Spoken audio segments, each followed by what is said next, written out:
دوسرا سوال جو ہمارے ساتھیوں نے کیا ہے وہ یہ ہے کہ قصر نماز کب اور کیسے ادا کرنی ہے۔ تو اس کے تحت اس کو تین حصوں میں تقسیم کر کے اس کا جواب دیا جا سکتا ہے۔ نمبر ایک کہ قصر نماز کی مشروعیت کیسے ہے، جائز ہے، نہیں پڑھ سکتے ہیں، نہیں پڑھ سکتے، کیسے؟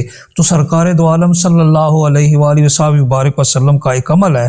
حضرت عبداللہ ابن عمر رضی اللہ تعالیٰ عنہ راوی آپ فرماتے ہیں صحبت النبی صلی اللہ علیہ وسلم فلم یزد فی السفر علی رکعتین، میں نے سرکار دو عالم صلی اللہ علیہ وآلہ وبارک وسلم کے ساتھ مصاحبت اختیار کی، آپ کے ساتھ سفر کیا، میں آپ کے ساتھ تھا، تو آپ سفر میں 2 رکعت سے زیادہ نماز نہیں ادا کرتے تھے۔ یہ تو اس کی مشروعیت ثابت ہو گئی کہ نماز قصر ادا کر سکتے ہیں سفر میں یہ ادا کرنی ہوتی ہے۔ تو سفر میں کتنی مقدار پر ہم قصر نماز ادا کر سکتے ہیں، کتنے سفر پر؟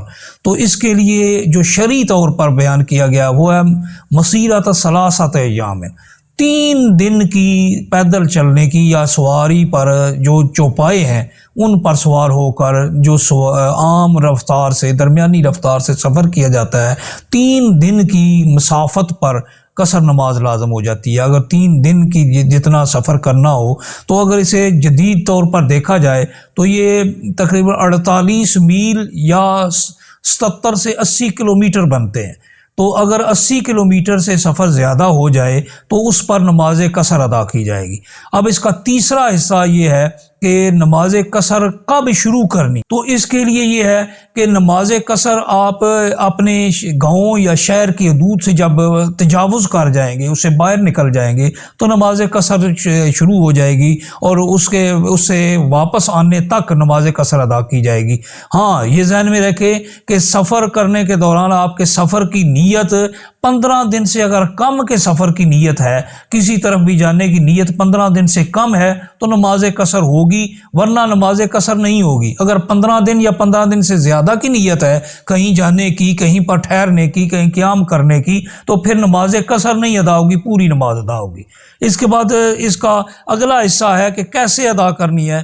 تو یاد رکھیے یہ ان نمازوں میں نماز قصر ہوتی ہے جن میں فرائض کی تعداد 4 ہے، اور وہ ہمارے جو شرعی طور پر 5 نمازیں ہمارے اوپر جو فرض ہیں ان میں سے صرف 3 نمازیں ایسی ہیں جن میں یہ قصر ہوتی ہے، اور وہ ہیں ظہر، عصر اور عشاء، جن میں 4 رکعتیں ہیں۔ تو 4 رکعتوں میں سے 2 رکعتیں ادا کی جائیں گی۔ یہ آسانی کی خاطر مسلمانوں پر، اہل اسلام پر یہ رخصت دی گئی ہے کہ آپ اس سفر کے دوران 2 رکعتیں نمازیں فرض ادا کر لیں، اور فجر اور مغرب کے درمیان، فجر کی ہیں 2 رکعتیں اور مغرب کی 3 رکعتیں ہیں، اس لیے وہ فجر کی 2 رکعتیں ہی رہیں گی اور مغرب کی 3 رکعتیں ہی ادا کی۔ اس کی مثال کچھ یوں سمجھ لیں کہ ایک بندہ یہاں سے جہلم سے راولپنڈی کا سفر کرتا ہے اور وہاں وہ 10 دن 12 دن رہنے کی نیت کرتا ہے کہ وہاں میرا اتنے دن کام ہے۔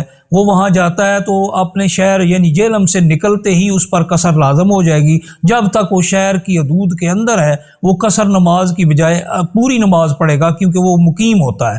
لیکن جب جہلم شہر کی حدود سے نکلے گا، جو ہی نکلے گا جہلم شہر کی حدود سے، اس پر قصر لازم ہوتی جائے گی اور وہ نماز قصر ادا کرے گا، چاہے نیت اس کے 10 دن کی ہو، 2 دن میں کام ختم کر کے آ جائے، یا کام اس کا بڑھ جائے اور وہ مہینہ وہاں ٹھہرا رہے، تب بھی اس کو نماز قصر ہی ادا کرنی ہے، کیونکہ اس نے نیت 10 دن سے زیادہ کی نہیں کی ہوئی۔ اب اسے کام کی وجہ سے وہاں ٹھہرنا پڑ گیا ہے تو یہ ایک دوسری صورت ہے، لیکن ان تمام صورتوں میں وہ نماز قصر ہی ادا کرے گا۔